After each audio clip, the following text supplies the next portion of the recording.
Salam alaikum, j'espère que vous allez bien. Pour ce podcast, je me suis déplacé. La dernière fois, c'était au Maroc. Là, je suis à Port-Saint-Ouen dans une sorte de parc. Et je suis en compagnie de Naïm, l'auteur de Academy Story, du successful roman jeunesse Academy Story. Donc, je suis avec lui. J'ai pas préparé les questions. Je l'ai eu hier. J'ai vu qu'il avait fait un post sur son Instagram avec un café. Je me suis dit, je vais sauter sur l'occasion parce que j'ai beaucoup de questions à lui poser. Je suis très, très intrigué par ce personnage, par cet auteur, parce qu'il est venu dans le marché de la littérature jeunesse musulmane. Il a tout court-circuité. Il est venu avec une dynamique, avec quelque chose de très positif. Et il est passé par d'autres biais de communication. Et en fait, je peux dire que je fais partie des anciens maintenant. Et quand je l'ai vu arriver sur le marché, je dis il est trop fort. Allahumma barik, je dis il est trop fort.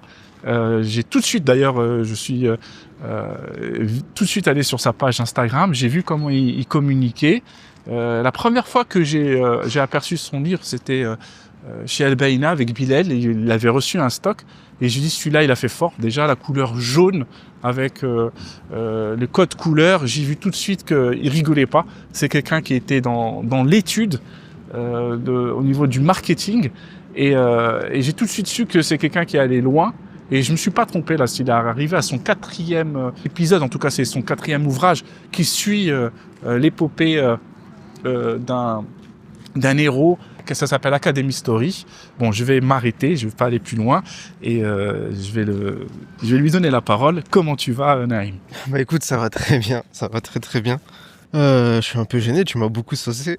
Ah ouais, t'as vu l'introduction, pas préparée, j'espère que c'est bien. Ouais, pas préparée, non, mais c'est juste que, alhamdoulilah, c'est très gentil. Je vois que t'as une bonne opinion de moi, ça me fait plaisir. Ouais, je te remercie de t'être déplacé, c'est très gentil de ta part, et ça me fait vraiment plaisir que t'aies pensé à moi pour cette invitation. Ouais, j'habite à l'étranger, j'habite à Tanger, au Maroc, depuis 3 ans maintenant. Et puis ouais, là je suis de passage à Paris pour quelques jours. Et donc donc j'en ai profité pour te voir. C'est lundi, ça tombe bien, c'est mon jour de repos. Et je vais aller voir quelqu'un de la famille.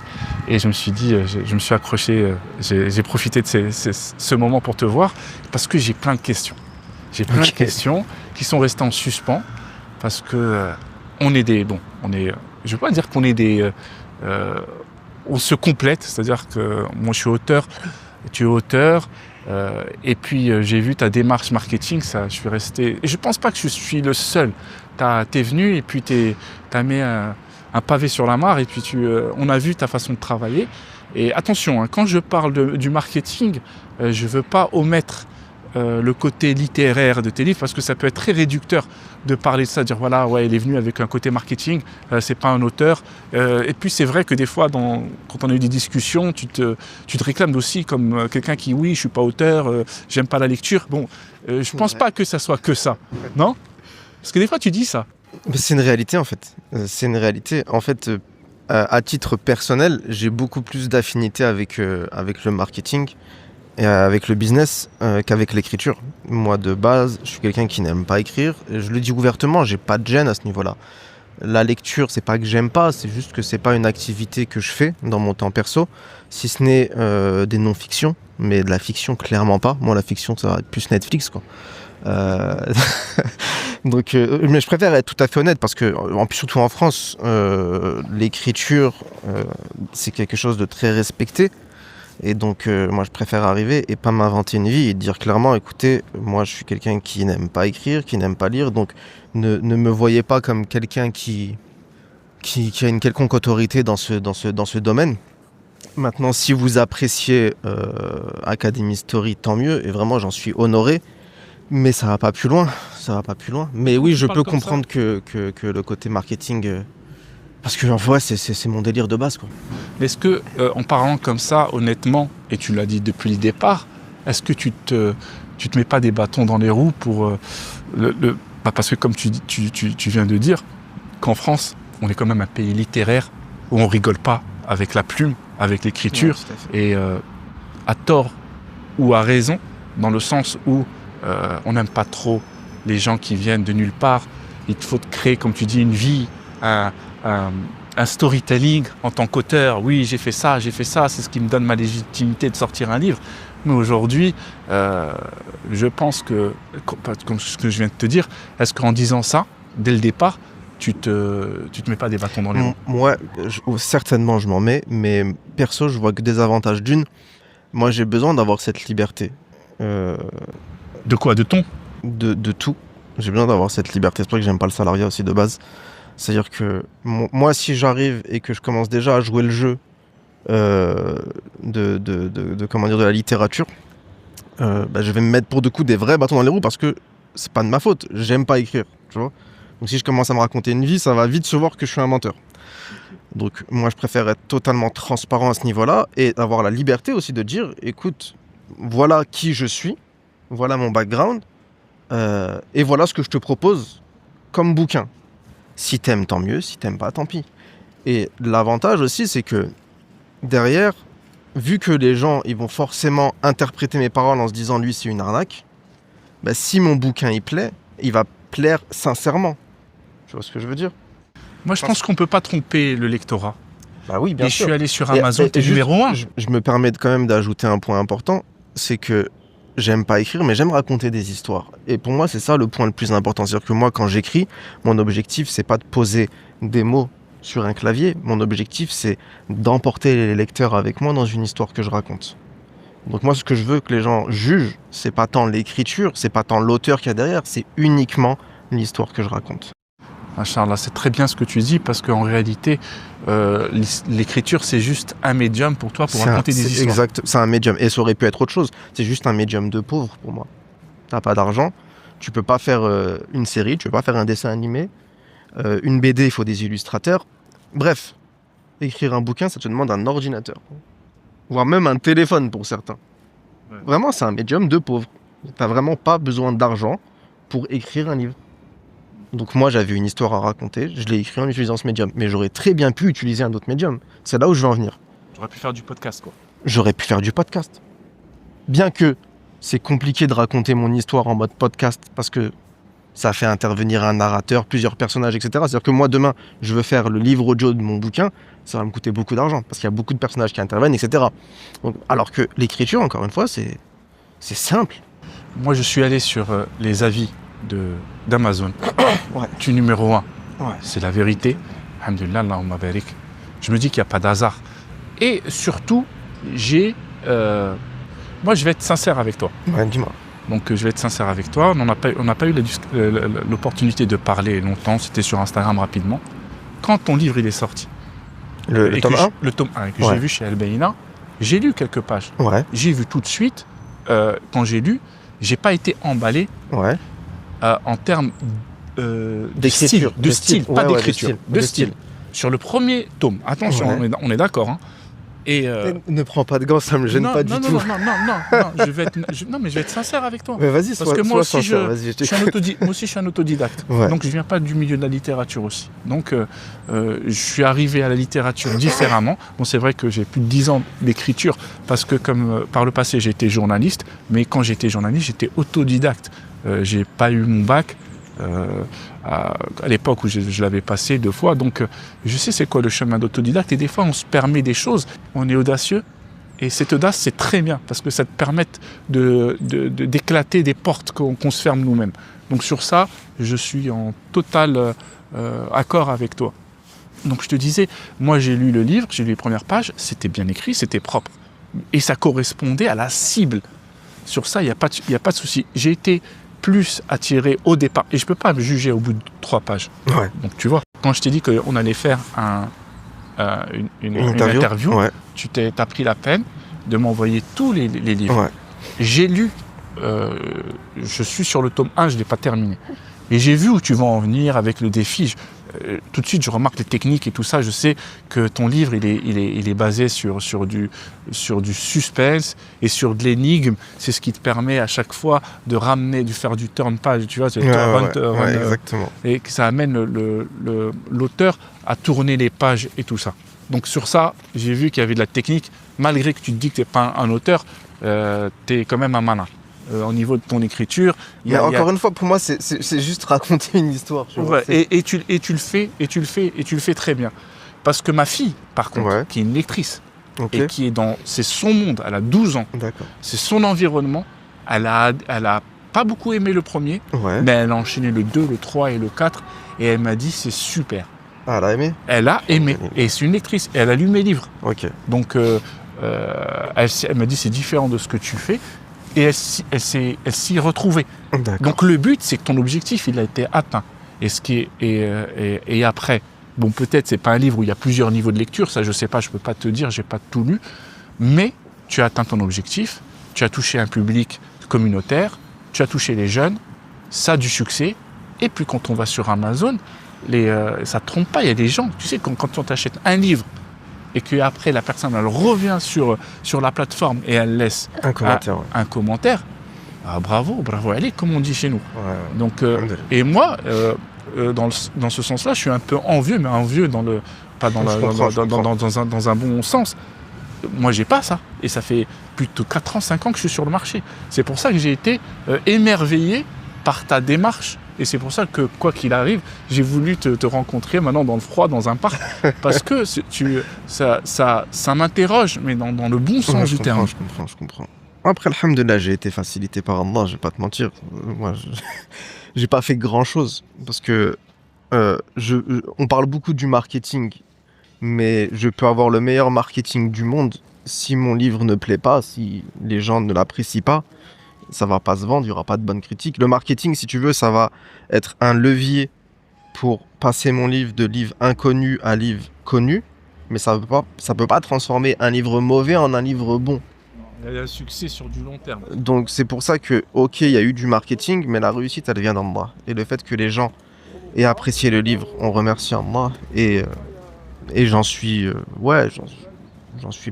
potentiellement responsable, mais alhamdoulilah, ala kulli hal. Et puis, c'est une saga. Donc, tu aurais pu faire un premier essai, ça marche, et puis ça continue pas après par la suite. C'est vrai. Et là, ça se suit, c'est-à-dire que le 2, le 3, le 4. Ouais. Bon, c'est vrai, c'est des petits livres, tu fais pas du 30 000 caractères ou 30 000 mots par livre, ou 40 000 mots, mais ça se tient, ça se suit, c'est dans une durée, c'est-à-dire tu crées de l'attente, et les gens reviennent pour acheter le livre. Ouais. Donc, en tout cas, moi, je te félicite. Merci, parce que on critique les réseaux sociaux, on critique les plateformes, que les enfants n'ont pas d'alternative, et c'est moi le premier. C'est pour ça qu'aussi que je continue à écrire. C'est une de mes motivations, parce que je me dis, moi, je critique, mais il n'y a pas d'alternative. Toi, tu viens sur le marché, tu proposes une alternative. Dans ton livre, il y a des morales, il y a un certain vocabulaire, et tu le fais à ta manière, et ça a du succès. Et ça crée cette alternative que nous, on dit, ouais, il faut pas que les enfants soient scotchés sur les écrans, mais si tu leur proposes, ou qu'ils lisent des romans, et il y a trop de trucs sexuels, ou ça correspond pas à nos valeurs, et t'as pas d'alternative. Toi, tu viens, tu ramènes l'alternative. Donc moi, ça, je l'applaudis. Et tu ramènes sur les romans enfants, jeunesse, adolescents, ta pierre à l'édifice, et tu remplis le rayonnage, parce que c'est important. Parce que moi, je fais partie des premiers, et j'ai toujours eu peur que je reste pas, au début, tu vois, que ça n'engrange pas d'autres auteurs. Et là, tu l'as fait, tu viens avec ta saga, et il y en a d'autres qui, je suis sûr, qui vont arriver. D'ailleurs, il y a un manga, j'ai fait l'interview récemment, je sais pas si tu as eu l'occasion de l'écouter. Hidaya, il vient aussi avec une autre forme de livre. D'accord. Et ça, je trouve ça que c'est extraordinaire. Non, bien sûr, je suis totalement d'accord. Mais comment tu as eu l'idée? L'idée de sortir le livre, à quel moment? En fait, je raconte souvent des histoires à mes enfants. Je dis, raconter des histoires, c'est un truc que j'aime faire, un truc que j'ai toujours aimé faire. Déjà, je suis un grand consommateur d'histoires, que ce soit à travers, quand j'étais plus jeune, les mangas, puis après les séries, les films, etc. Je suis un grand consommateur. Mais je suis un consommateur d'histoire en tant qu'histoire. Genre, j'apprécie l'histoire, la narration, comment elle a été construite, comment on amène telle chose à telle chose, etc. Et bref, j'ai des enfants, et donc je raconte souvent des histoires. Et puis une fois, j'ai raconté cette histoire, voilà, d'un enfant qui aime pas l'école, etc. Sauf qu'ils m'ont demandé la suite. Donc j'ai dû inventer une suite. Sauf que c'est compliqué d'inventer des suites sur des suites parce que tu te souviens pas de ce que t'as dit la veille, etc.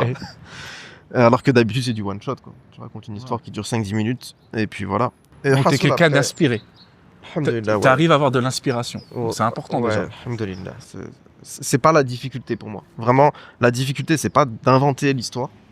C'est pas le marketing. C'est ce qui est entre les deux, c'est l'écriture. L'écriture, je déteste ça. C'est vraiment la partie que j'aime pas. Moi, ce qui m'intéresse, c'est vraiment la partie création d'histoire. L'imaginaire, c'est-à-dire toi, tu fais un synopsis. Comme dans ta tête, tu fais un petit synopsis, t'as ton histoire, et après, pour la mettre Même plus qu'un synopsis. C'est-à-dire que moi, si tu veux, dans ma façon de travailler, après, je sais, ça n'a rien à voir avec la question, mais c'est pas grave. Dans ma façon de travailler, je découpe mon tome en chapitres. Si tu veux, un tome, ça fait 10 chapitres. Et chaque chapitre, j'écris ce qui se passe à l'intérieur. D'abord, j'écris le tome, ce qui va se passer à l'intérieur, et après, je rentre dans un niveau de profondeur un peu plus grand, les détails du chapitre. C'est-à-dire que moi, le chapitre, je sais exactement ce qui va se passer. Et c'est ça, en fait, l'histoire que j'invente. Et en fait, la partie que j'aime pas, c'est ok, maintenant je sais que chapitre 32, il va se passer ça. Mhm. Faut le poser par écrit. Ça, c'est la partie. C'est la partie que j'aime pas. Là, c'est la partie. Tu dois prendre. mais j'ai quand même un niveau de détail au niveau de la structure narrative. Je sais où je vais. Donc ouais, je te disais, bref, je racontais des histoires aux enfants. Après, j'ai passé cette histoire-là par écrit. J'ai écrit un chapitre, 2 chapitres. Je l'ai testé. Le premier chapitre sur Instagram. Ah oui, quand même. Avant de se dire, parce que je me suis dit ouais, pourquoi pas si je suis en train d'écrire. Je l'ai testé. J'ai eu des bons retours. Et ça, c'est quelque chose que les gens ne font pas. C'est qu'ils ne testent pas leur bouquin avant de sortir. Après, ça dépend de l'objectif de chacun. Si l'auteur il écrit pour lui-même, il n'y a pas de problème. Mais s'il écrit dans le but que son livre soit lu par les gens, c'est important de t'assurer que les gens sont intéressés par ce que tu vas écrire. Et donc, tester, c'est super important. Mais ça dépend de l'objectif de chacun. Hassoul, moi j'ai testé, j'ai eu des retours positifs et j'ai pondu le premier. Et ce qui est beau, c'est que souvent des gens, on se réveille le matin avec plein d'idées, mais t'as délivré. Et le fait de délivrer, c'est pas donné à tout le monde. Donc c'est ça qui est bien, c'est que tout de suite t'as délivré ton. En combien de temps que tu as écrit le premier tome? Assez rapidement. Ouais. Là, je me souviens plus, mais. T'as eu un flux, c'est arrivé directement. Sachant que t'avais déjà l'histoire parce que tu l'avais raconté à ta fille. Non, mais. Pas à ton enfant, ouais. je sais pas si c'est ta fille. Ouais, deux garçons. 2 garçons. L'histoire, je l'ai eu après. Je leur ai raconté que le début, si tu veux. En combien de temps? Je sais pas, je dirais juste l'écriture, premier jet. Même pas un mois, peut-être 3 semaines. Lahumma barik. Tu sais que tu as eu la même. Pas le même succès, mais si, on va le dire, dans notre niche, c'est un gros succès, hein, on peut pas le dire, que Marc Lévy. Tu sais que Marc Lévy, il avait sorti son premier livre, Et si c'était vrai, Ouais. et il en parlait à son fils, je crois, ou sa fille, je sais pas. Et c'est le même. Tu as eu le même process. Ouais. Après, il l'a écrit, parce qu'il s'est retrouvé bloqué, et puis son livre, je crois qu'il a été pris par sa sœur, je sais pas, c'est parti dans une maison d'édition, et boum, ça a eu un succès, et puis après, ça a été. Et Steven Spielberg a pris le roman, D'accord. et il l'a produit. C'est pas lui qui a réalisé le film, mais après il y a eu un film sur ça. Et tu me racontes la même histoire. Je ne sais pas du tout. Ouais, Marc Lévy, c'est un grand auteur, c'est un romancier intéressant. qui fait des. Je te souhaite le même succès que C'est lui. gentil. C'est gentil. Et deuxième question, Ouais, dis-moi. comment t'as fait pour la distribution? Donc t'as écrit ton livre. Après que t'as écrit ton livre et que t'as ton manuscrit, comment t'as géré la suite? Bah, moi, je connaissais déjà Amazon KDP parce que, encore une fois, moi, j'ai un passif plus business. Donc, tout ce qui est business en ligne, je connais, alhamdoulilah. Et connaissant Amazon KDP, je me dis, j'ai un manuscrit, j'ai Amazon KDP, dont le boulot est de distribuer les livres. Pourquoi je me prendrais la tête, en fait? Donc, j'ai mis en page le bouquin et je l'ai posé sur Amazon KDP. Aussi simplement que ça. Aussi simplement que ça. Bah, c'est pas plus compliqué, en réalité. Est-ce que tu attendais qu'il y ait un succès? Sincèrement. Non, pas à ce point. Pas à ce point. Clairement pas à ce point. Sauf Bien sûr, j'avais l'espoir. En fait, si tu veux, j'avais un gros syndrome de l'imposteur que j'ai toujours aujourd'hui. Tout à fait honnête, tu vois. C'est peut-être pour ça que dès le départ, tu dis, moi, j'aime pas écrire. Ouais, je préfère. C'était Merci. dit- Ouais, je vais mettre les choses au clair dès le début. Ouais, parce que tu as ce syndrome Si vous d'imposteur. aimez pas, c'est normal. Voilà. Donc ouais, non, j'espérais. En fait, si tu veux, à la base, mon seul objectif, c'est que les gens me disent, ok, on a apprécié l'histoire. C'était mon seul objectif. C'était pas d'en vendre X exemplaires, tu vois. Puis j'ai vu assez rapidement que les gens ont aimé l'histoire. Déjà, quand j'ai fait le test des 2 premiers chapitres. Et puis après, j'ai vu que ça partait, ça se vendait, les gens ils aimaient, ils rachetaient et tout. Je fais, Donc waouh, ça, c'était quoi? Qu'est-ce qui se passe en fait? On va rentrer dans Dans la timeline, vas-y. dans la timeline. Donc tu as sorti le livre sur En août 2023. août 2023, le premier tome. Ouais. Comment tu as fait la couverture? Déjà, on va parler de la couverture. Comment tu t'y es pris? Parce que la couverture, elle est belle. Franchement, elle est belle. Moi, c'est la première chose qui m'a marqué. C'est gentil, mais en réalité, il y a rien eu de calculé. Hein. C'est vrai? Ah ouais, vraiment. C'est vraiment instinctif. C'est toi qui l'as faite? Ouais, c'est moi qui l'ai faite, mais j'ai pas calculé. Je vais pas te dire, par exemple, j'ai choisi le jaune pour telle chose. Ah, mais tu me disais que tu fais du marketing. Donc moi, j'ai vu ça comme un truc de Mais c'est marketing. pour Le ça que jaune, tu sais. C'est pour ça que je préfère être tout à fait honnête. Il y a rien de marketing là-dedans. Ou alors peut-être c'est du marketing mais instinctif, Inconscient. inconscient. C'est-à-dire que je me Tout dis. ton background. C'est ça. C'est-à-dire que instinctivement je me dis ok, ça fonctionne. Tu vois, ça fonctionne, mais ça n'a pas été choisi. J'ai pas regardé une roue chromatique en me disant tiens je vais choisir telle couleur parce que telle couleur va représenter A, B, C, D, E et selon ma cible ça va être pertinent. Non, pas du tout. J'ai testé du rouge, du vert, du bleu, du jaune. J'ai cliqué sur jaune. Est-ce que tu as été accompagné par quelqu'un qui te donnait ton aide, ton épouse ou des amis qui t'ont dit ouais cette couverture est mieux que l'autre ou pas? Ouais, bien sûr. Je demande à madame, je demande à des amis, je leur demande leur avis, tu vois. Et c'est important. Mais derrière, c'est moi qui tranche, en fait. C'est juste important d'avoir des retours parce que derrière, les gens qui vont se retrouver sur Amazon ou sur Instagram et qui vont voir la couverture, a fortiori sur Amazon où tu vois ma couverture à côté de 15 autres couvertures, je veux savoir en amont si le lecteur, ça va l'attirer ou pas. Ça a été un succès. Au niveau de la couverture, moi j'ai beaucoup aimé. Tu sais, moi aussi je me bagarre pour mes couvertures. Je sais pas si tu as eu l'occasion de les voir. Tu vois qu'il y a un peu de travail quand même. Par contre, la seule chose qui a été voulue et réfléchie au niveau de la couverture, c'est que je voulais une couverture qui représente un personnage, qui soit très lisible et qui se reconnaisse facilement en miniature. Parce que sur mobile, si ta couverture elle est trop chargée, sur mobile on va pas comprendre. Et ça, j'avoue, c'est quelque chose de base, je le voulais.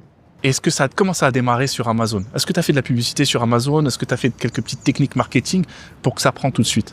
Parce que là, on est d'accord. Hein. T'es pas passé par des distributeurs communautaires.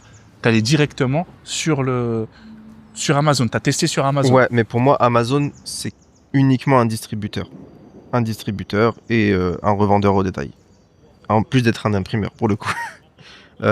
Mais j'attendais pas d'Amazon qui vendent mes livres à ma place. Ok, ça t'a été clair dès le départ. J'ai été clair dès le départ. Donc oui, j'ai mis en place de l'Amazon Ads. Donc il y a des pubs qui tournent, mais ça c'est pas très compliqué. Tu prends 2 heures, tu le mets en place. Après ça tourne en automatique. Et ça marche? Ça peut fonctionner si ton livre est bon. Si ton livre est bon, ça peut fonctionner. En fait, ça va dépendre des mots-clés que les gens y recherchent. Et si ton bouquin répond à la demande, et ben dans ce cas-là, ton truc il va remonter, les gens ils vont l'acheter. À savoir que les romans, c'est pas les meilleurs livres pour utiliser de l'Amazon Ads. Parce qu'encore une fois, on est sur de la requête. Donc les gens, au pire, ils vont taper roman musulman, ce qui est quand même très large. Et si par exemple tu fais un livre, je sais pas moi, un régime minceur, je sais pas moi, cétogène, tu vois, ce sont des mots-clés extrêmement clairs. Donc, tu vas taper sur Amazon régime minceur cétogène, ton livre il va remonter, mais il répond exactement à la demande de la personne. Roman jeunesse musulman, c'est beaucoup trop vague. Tu peux avoir le tien qui va remonter, plus le mien, plus Saladin, plus ABCD, tu vois. Mais encore une fois, ça peut être intéressant. Moi, je fais pas mal de ventes comme ça. Mais c'est quoi? C'est le succès? Il a commencé. Ouais, il a commencé par Amazon. Non, pas du tout. Non, c'est pas Amazon. Moi, je dis que moi, j'attendais pas d'Amazon qui vendent mes livres à ma place. Donc, comment tu as fait pour te faire connaître avec les distributeurs? Avec les distributeurs, c'est-à-dire? Les distributeurs communautaires. Tu parles de Sophia 10, tu parles de... Je te parle de Sophia 10 ou El Beina ou... Encore une fois, je comptais sur personne au début. Donc moi, j'avais Amazon. Ce que j'ai fait en parallèle, c'est une vente faire connaître mon bouquin sur les réseaux. Donc j'ai distribué pas mal de bouquins à des influenceurs. J'ai fait connaître mon bouquin via de la pub aussi, Instagram, via de la pub Facebook, etc. J'ai contacté des Makatib, je leur ai envoyé des échantillons, je leur ai proposé des bouquins, vu que moi, ils sont imprimés par Amazon KDP. Donc tu les envoies directement de Tanger, tu gérais tout ça de ta base de Tanger. Exactement. Moi, je peux imprimer mon propre stock, et à partir de là, je peux distribuer aussi des revendeurs, des libraires. Comment tu peux... c'est intéressant ça, c'est-à-dire comment tu fais ton propre stock? C'est-à-dire qu'Amazon... Amazon te permet de constituer ton propre stock en tant qu'auteur. Okay. Donc à partir de là, c'est parfait. C'est facile à faire. Ouais, moi si et après tu l'envoies par... je contacte une librairie, je lui dis voilà, j'ai Academy Story tome 1 qui est sorti, c'est A, B, C, D, est-ce que ça t'intéresse? Il va te dire oui, j'en veux 25 pièces. Ok, moi je vais sur Amazon et je lui expédie 25 pièces. Okay. Et moi en tant qu'auteur, je ne paye que les frais d'impression. Okay, et je marge sur le reste. Sur le reste, ok. Donc c'est ce que tu as fait en fait. J'ai commencé comme ça. Après, une fois que mon bouquin s'est pas mal vendu, que ce soit à travers les premiers libraires qui m'ont fait confiance, ou que ce soit sur Amazon, parce qu'il est vite arrivé numéro 1 sur Amazon. Genre en une semaine. Et à partir de là, je sais plus si c'est moi ou si c'est Sophia Dis qui m'a contacté. Bref. Tout de suite, ils t'ont contacté, Sophia Dis. Au bout de 2-3 semaines, je crois, ouais. De sortie. Ouais, mais top 1 Amazon. Et moi, j'avais communiqué sur le top 1 Amazon. Donc tout de suite, ça donne de la légitimité. Et pareil, ils m'ont fait confiance. Ils m'ont dit, on est intéressé, on veut distribuer ton bouquin. Je leur ai dit OK. Et à partir de là, c'est eux qui se sont chargés de l'impression, de la distribution communautaire, etc. Ce qui me permet, moi, de me concentrer sur l'écriture et le marketing. Comment de l'impression? C'est-à-dire qu'ils l'ont imprimé aussi? Ouais, bien sûr. Bien sûr. La plupart des bouquins, c'est eux qui les impriment. Ah, donc t'es plus passé par Amazon pour l'impression? Pour l'impression B2B. Après, l'impression B2C sur Amazon, c'est-à-dire les gens qui achètent sur Amazon le bouquin, c'est pas des exemplaires imprimés par Sophia Dis, c'est des exemplaires imprimés par Amazon. Ok. Et ceux qui sont dans les librairies communautaires, c'est Sophia Dis? C'est ça, exactement. Est-ce qu'il y a une différence de qualité? Il y a une différence de qualité, ouais. Sur Amazon, c'est de l'impression numérique, c'est pas de l'impression offset. Donc ça va être un peu moins qualitatif. L'impression Sophia Dis, ouais, elle est plus intéressante. Et donc c'est pour ça aussi que c'est celle-là qu'on met en place au niveau des libraires, que ce soit la grande distribution comme la Fnac, Cultura, etc. ou les librairies communautaires. Mais ceux qui vont l'acheter directement sur Amazon, effectivement, ils vont avoir une qualité un petit peu moindre. Mais dans mon cas de figure, c'est négligeable parce que ça reste un roman noir et blanc. Okay. Ça va beaucoup plus se voir quand on est sur de la couleur. Okay, donc après, tu as eu un succès et tu as enchaîné sur le tome 2 rapidement? Oui. Le tome 2 est sorti en décembre 2023, donc oui, assez rapidement en effet. Et comment tu vois cette saga sur plusieurs... Tu vois une dizaine de tomes, 11 tomes, où tu penses arrêter et aller sur un autre... Honnêtement, j'en ai aucune idée. Moi, je pense que je sais où je vais, je connais déjà la fin. Ouais. Mais je peux prendre du temps pour y aller. Ok. Ah, ta réponse, elle est magnifique. Tu m'as rien donné, là. Donc, à partir de là, je suis pragmatique. J'aime pas écrire. Donc, si je vois que le marché s'essouffle et que les gens commencent à se désintéresser de l'histoire que je veux raconter, ben, je vais mettre un terme à l'histoire, en fait. Et si je vois que l'histoire que je raconte, elle est toujours appréciée par les lecteurs, on va continuer. Est-ce que tu penses que le marché communautaire se suffit à lui-même quand tu es auteur? Ça veut dire, est-ce que tu penses que tu peux gagner... Déjà, excuse-moi, je vais rétro-pédaler. Est-ce que tu vis de tes livres? Ouais. Tu gagnes ta vie avec tes livres? Ouais. C'est-à-dire, tu arrives à avoir un salaire? Ouais. Ok. Allahumma barik. Mes livres et la formation que j'ai sortie. La formation, ok. On va parler de la formation après, parce que bien sûr, c'est ce qui a engendré sur la formation. Bon, moi, je vais te parler en toute franchise. Je ne vis pas de mes livres. D'accord. Ok. J'ai eu un petit succès, mais je pense que en termes d'estime, en termes de vente, ça me permet à chaque fois de ressortir un roman. C'est-à-dire que je rentre dans mes frais. Sur la section de mes livres, je suis Mais quel frais t'engendre pour lancer un livre? Bah, déjà, j'imprime. J'imprime à 500 exemplaires. D'accord, ouais, c'est vrai. Donc, il y a des frais. Ouais. Ok. Puis après, tu as des impôts. Je suis artiste sur cette section-là parce que je t'ai dit, moi, je suis éducateur spécialisé à côté dans Ouais. de métier aujourd'hui. Donc, je me suis reconverti dans un Ouais, autre mais les métier. impôts, ils dépendent du chiffre d'affaires que tu réalises. Ouais, mais il y a... C'est un frais mais qui est postérieur aux ventes. Ouais, mais en tant qu'artiste-auteur, moi je suis sur artiste-auteur, c'est une nouvelle case qui a été. Ok, je suis connais pas. plus, je suis D'accord, pas très bien. auto-entrepreneur, donc c'est différent. Il te ponctionnent bien sûr par rapport au chiffre d'affaires, même pas par au chiffre d'affaires, par rapport au nombre de ventes. D'accord, ok. C'est spécial, je connais pas très bien, c'est ma femme qui s'en occupe. D'accord. Donc j'ai une ponction, hein, c'est comptabilisé sur mes revenus, tu vois. Et il me reste de l'argent, alhamdoulilah, il me reste. Mais ça peut me permettre, mais loin, de gagner ma vie, d'avoir un salaire. Mm. Donc déjà, je te félicite par rapport à ça, parce Merci. que je pense que 95% des auteurs publiés chez les communautaires ne permettent pas, à part si c'est des petits, c'est-à-dire qu'ils sortent beaucoup de livres et tout ça, d'engranger un salaire. Donc, on voit bien qu'il y a c'est un succès. Ça marche. Alhamdoulilah. Alhamdoulilah, et je te souhaite de faire 10 fois mieux, Merci. 20 fois mieux, 100 fois mieux. Merci, c'est gentil, je te souhaite la même chose. Voilà. Barakallahu fik. Et donc, ça marche. Tu arrives à engranger un salaire. Et puis très rapidement, j'ai vu sur les réseaux sociaux, tu as profité de ce succès, ou peut-être tu avais ça avant, pour enquiller sur de la formation. C'est-à-dire, comme tu as une légitimité Ouais. et que tu as court-circuité le système dans la communauté, on a bien vu que c'était un succès, tu as tout de suite embrayé sur de la formation. Ouais. Et comment ça se passe au niveau de la formation? C'est-à-dire comment ça se passe? Est-ce que ça fonctionne bien? Alhamdoulilah. Alhamdoulilah.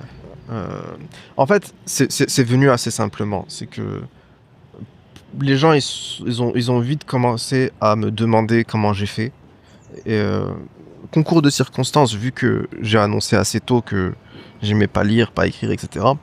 Il y a beaucoup de gens qui se sont reconnus en fait dans ce discours et qui m'ont dit, moi, je me sentais pas légitime jusqu'à présent à écrire un bouquin. Je pense pas avoir les qualités, les compétences, etc. Mais j'aimerais le faire. Comment t'as fait? Explique-moi un petit peu ton parcours, etc. Et ça revenait souvent. Donc, au bout d'un moment, je me suis dit, autant expliquer, quoi. Moi, comme je l'ai dit, j'ai commencé avec Amazon KDP avec un budget de 0 €. Donc, à partir du moment où je sais, par expérience et non pas par connaissance, que tu peux vendre beaucoup de livres avec un budget de 0 € et sans compétences particulières, autant le partager aux gens. Et en plus, tu as bénéficié du fait qu'il y a beaucoup de gens qui vivent en France, cette communauté, qui avaient et qui ont l'intention ou qui ont quitté la France pour d'autres pays. Bien sûr. Et donc ça a matché tout de suite. Ouais, bien sûr. Il y a, Bien sûr. à mon avis, c'est ce Mais type tu de sais quoi, clientèle que tu as. Non, vraiment pas. En Ok. fait, la majorité de mes clients, c'est des gens qui n'ont pas l'intention de partir. Ah, ok. En fait, je dis vraiment, la majorité des gens, c'est des gens qui ont cette ambition de publier un bouquin, en fait, tout simplement. Sans se dire, avec l'argent, je vais faire telle ou telle chose, tel ou tel projet. C'est vrai, pour eux, le projet, c'est vraiment de publier un bouquin. Limite pas d'en vendre vivre. des milliers et d'en vivre. Ah, ok. C'est ce que, en plus, en France, c'est vrai que c'est le pays où, quand tu poses des questions aux gens, leurs souhaits, ça revient très souvent Ouais. d'écrire un Ouais, livre. ouais. J'ai plus les stats, mais c'est plus d'un Français sur deux, il me semble. Ouais, c'est incroyable. C'est incroyable. Donc c'est un marché qui est ouvert pour Ouais. toi.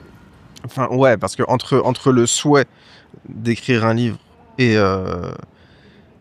passer à l'exécution, se former et pondre le livre, tu perds quand même 90% des gens sur la route, vraiment.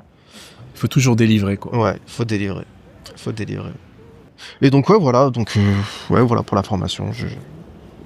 J'ai surfé, hein, autant se le dire, j'ai surfé sur comment dire la réussite d'Academy Story pour lancer cette formation. Et puis alhamdoulilah, ça a pris. Encore une fois, après c'est comme le bouquin, tu vois, je suis pas formateur de base, mais autant pour les livres, moi ce qui m'intéressait c'était d'écrire une bonne histoire, autant pour la formation c'était de délivrer des conseils de qualité sans être radin, tu vois, c'est-à-dire que j'ai expliqué tout ce que je savais.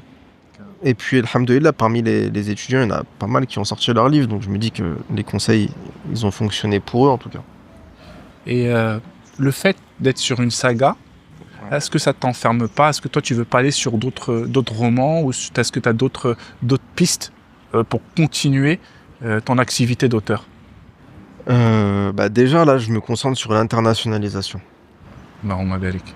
Donc, avant de penser à écrire d'autres livres, j'ai déjà 4 tomes en français qui n'attendent que d'être traduits en anglais et voire potentiellement d'autres langues. Le tome 1 est déjà disponible, que ce soit au UK, États-Unis, Canada, Australie, etc. Et ça que par Amazon, ça, c'est uniquement. Ouais, uniquement par Amazon. Et comment ça fonctionne? Comment en ça anglais. fonctionne? C'est-à-dire Est-ce que ça se vend? moins bien, mais il n'y a pas de secret. Je suis beaucoup moins présent en termes de marketing sur le marché anglophone que sur le marché français. En fait, je suis quasiment pas présent. J'ai fait le lancement. Quand j'ai lancé le tome 1 en anglais sur Amazon, je suis arrivé, pas numéro 1 des ventes, mais numéro 1 des nouveautés aux États-Unis. Donc, c'est bon, j'étais content. T'as eu ta petite victoire. J'ai eu ma petite T'as victoire. eu ta petite médaille. Mais après, je me suis reconcentré sur le marché français, qui est quand même mon marché cible. Mais là, c'est bon, ça m'a fatigué, j'ai beaucoup trop écrit là. Tome 3 et 4, ça m'a épuisé. Vous allez pas voir le tome 5 tout de suite, ça c'est sûr. Ah, tu vas faire des rageux, là. Ah ouais, mais ça y est. Des c'est bon. rageuses. Mais vraiment, j'ai pris sur moi, j'ai fait 3-4 d'un coup, comme ça on me laisse tranquille après. Et je vais me concentrer du coup sur l'internationalisation, parce qu'il y a de la matière. Autant la partager. Il y a des musulmans partout en fait. Et ce serait dommage de pas en profiter. Qu'est-ce que je peux te dire, cher Naïm? Je suis ébloui par... on appelle ma âge, je suis un plus âgé que toi. Et je suis ébloui par ton audace, par ton côté entrepreneur. Je peux te dire qu'il y a beaucoup de gens qui ont fait des livres et qui pensent à le faire en anglais, mais ils se mettent des barrières tout seuls. Et toi, Ouais, tu viens, tu dis tac, tac, tac, et tu y vas, et puis ça fonctionne. Ça veut dire que ça peut ne pas fonctionner. Et le fait que ça fonctionne, ça nous donne du courage. Je te dis sincèrement. Et j'en suis sûr qu'en off, là, quand je vais finir l'interview, je vais prendre un moment de poser beaucoup de questions pour Avec mon plaisir. côté personnel. Avec Je plaisir. vais être pas avare en question. Avec grand plaisir. Donc moi, je te souhaite le meilleur. Merci d'avoir accepté cette invitation. C'est moi qui te remercie de m'avoir invité. Et voilà, donc j'espère que ce podcast vous aura plu. Et puis surtout, il faut en sortir des choses positives sur le fait que si vous avez l'intention de sortir un livre, eh ben, vous n'avez plus d'excuses aujourd'hui. Et c'est important. Bon, c'est vrai que pour moi, en tant qu'auteur, la littérature, c'est très important parce que il n'y a pas mieux que de lire pour apprendre à penser. Bon, c'est vrai qu'il y a d'autres médiums, mais la lecture, c'est très important, surtout pour les ados, parce que ça leur permet de construire un imaginaire. Et ça, faut surtout pas arrêter, surtout dans notre communauté, parce qu'on est une communauté qui lit. Ouais. Et puis voilà, quoi. Et puis ça tombe bien, là, il y a une petite poussette qui arrive avec un enfant, et puis ça fait écho à ce que je dis. Notre jeunesse, c'est ce qu'on a de plus cher et ce qui est de plus précieux. Totalement Barakallahu d'accord, barakallahu fik. Vraiment, Merci c'est pour très tout. gentil. Merci.